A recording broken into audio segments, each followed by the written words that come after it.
Semangat pagi Sobat Humas. Kita berjumpa lagi di acara podcast Polda Jatim. Kali ini saya AKBP Cecep Susatya, Kasubdit Multimedia Bid Humas Polda Jatim akan menjadi host dalam acara podcast Polda Jatim.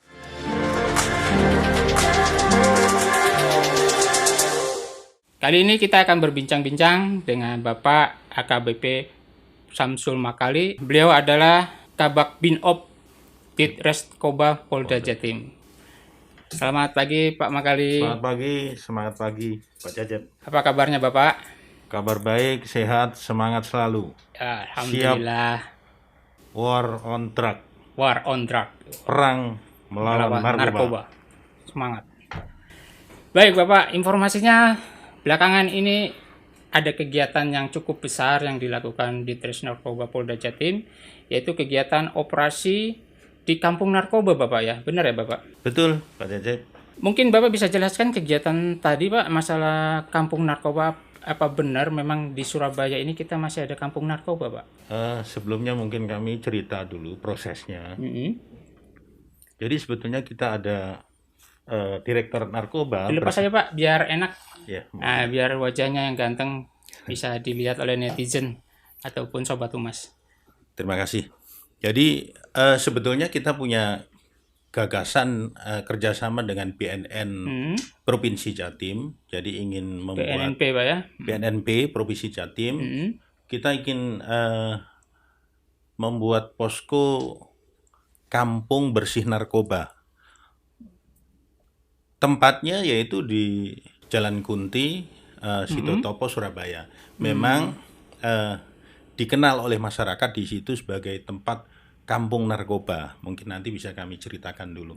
Nah, dari niat tersebut, kemudian kita lakukan koordinasi, sebelumnya melakukan rapat-rapat. Jadi rapat kita laksanakan, pada intinya sepakat bahwa di sana nanti akan didirikan kampung posko kampung bersih narkoba. Kampung tangguh gitu. Kampung tangguh bersinar namanya. Bersih kampung narkoba. Tangguh bersinar Kampung narkoba. tangguh ya. Bersih narkoba. Bersinar itu bersih narkoba gitu ya, Bersinar Pak? itu bersih narkoba. Oh, gitu. Iya.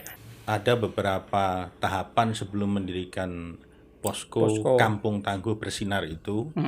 Di antara yang pertama yaitu harus ada kegiatan penindakan dulu. Jadi setelah nanti ada tahapan penindakan, kemudian baru razia-razia. Setelah dilakukan razia-razia, tindakan tahap selanjutnya nanti akan dilakukan sosialisasi.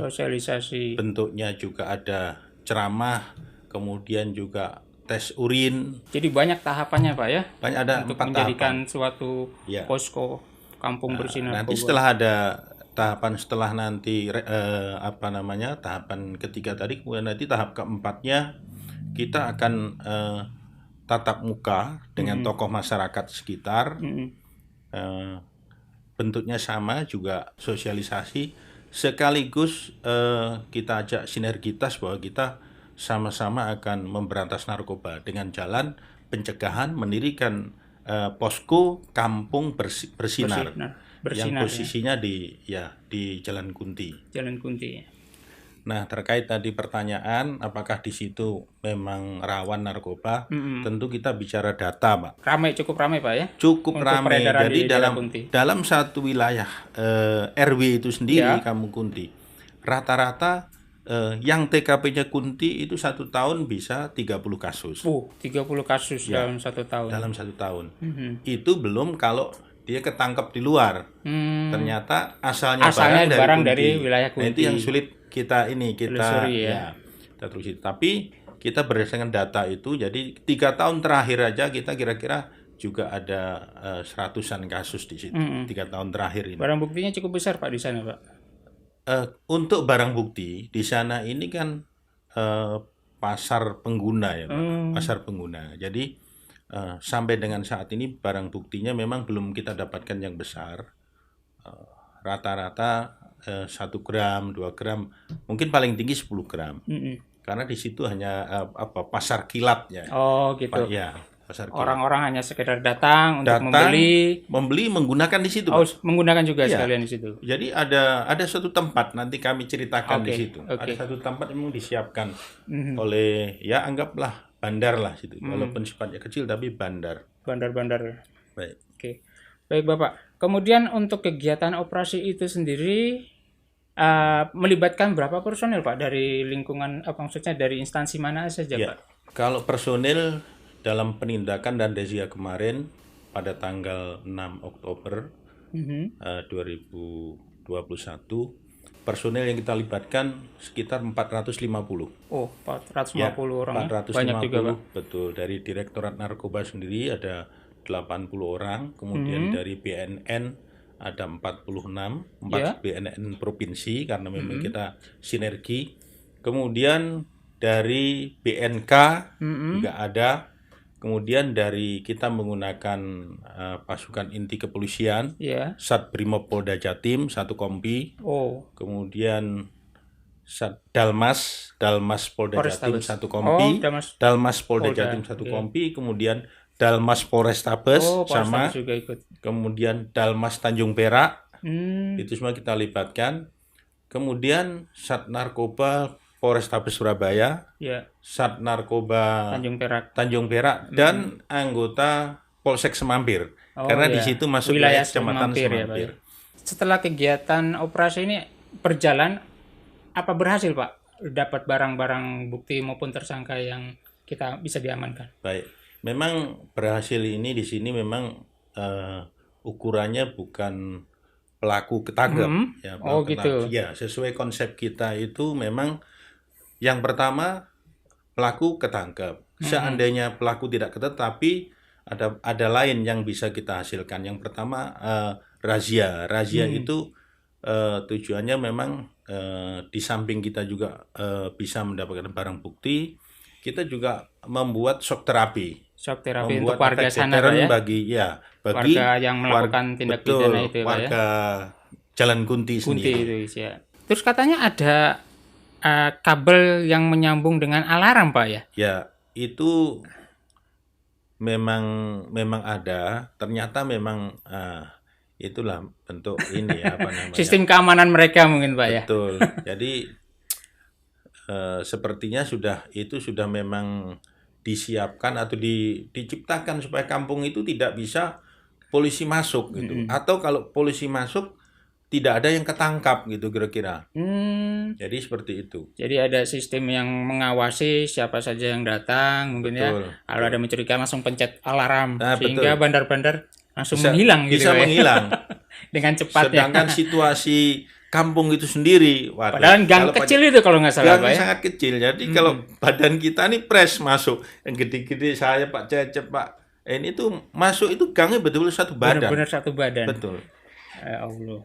Kemudian informasi tadi yang Bapak sampaikan katanya ada tempat itu sebagai transaksi maupun untuk nyabu di tempat gitu, Iya. Pak, ya. Betul. Gimana tuh, Pak? Tempatnya seperti apa untuk nyabu di tempat? Ada 2 tempat. Jadi yang satu tempatnya ini agak bagus, agak tertutup. Jadi kos-kosan tapi tidak ada isinya. Memang di situ disiapkan, disewa untuk membeli, disiapkan di situ, kemudian menggunakan sabunya di situ. Langsung di tempat. Langsung di tempat. Disediakan tempat gitu ya. Betul. Jadi misalnya grup nih 5 orang beli misalnya 1 gram.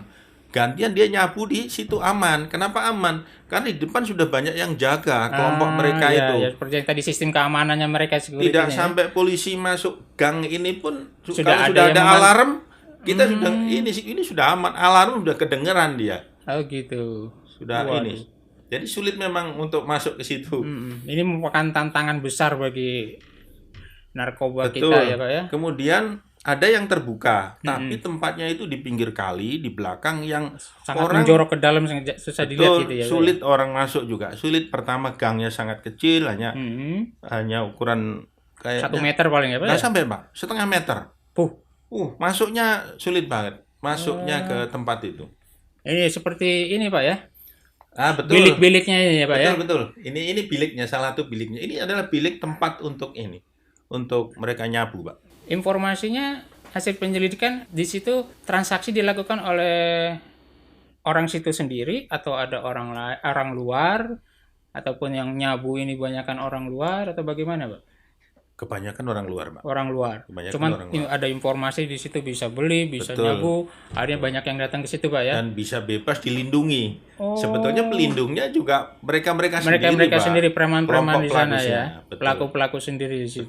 Betul. Barang bukti apa, Pak, yang ditemukan pada saat razia kemarin, Pak? Kemarin kami dapat satu orang, satu orang ini anggaplah TO. Oh, TO, Pak, ya. Kemudian ada barang yang kita temukan di kos-kosan itu yang tempat untuk nyabu itu. Ada 5 poket di situ. Ada 5 poket tapi tidak ini, ada Pak, pelakunya. Betul. Cuman- Tapi ini nggak ada pelakunya. Ya mungkin karena ini kan kita datang Ditemukan di dadakan dalam gitu. dompet ini, Pak? Ya, tapi dalam kontrakannya kosong, Pak. Oh, gitu. Kos-kosan jadi apa ya? Petak gitu loh.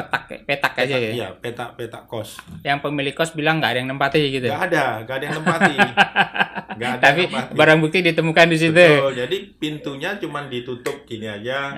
Kalau dibuka ya buka dia. Nggak ada tempat untuk tidur. Nggak ada itu tempat tidur, nggak ada, cuma Memang- balai-balai doang mungkin. Iya, kosong. Oh, kosong sama sekali. Kosong. Memang dia tempat untuk Nyabu untuk saja. nyabu, betul. Dengan langkah-langkah yang untuk menciptakan kampung tangguh bersih narkoba.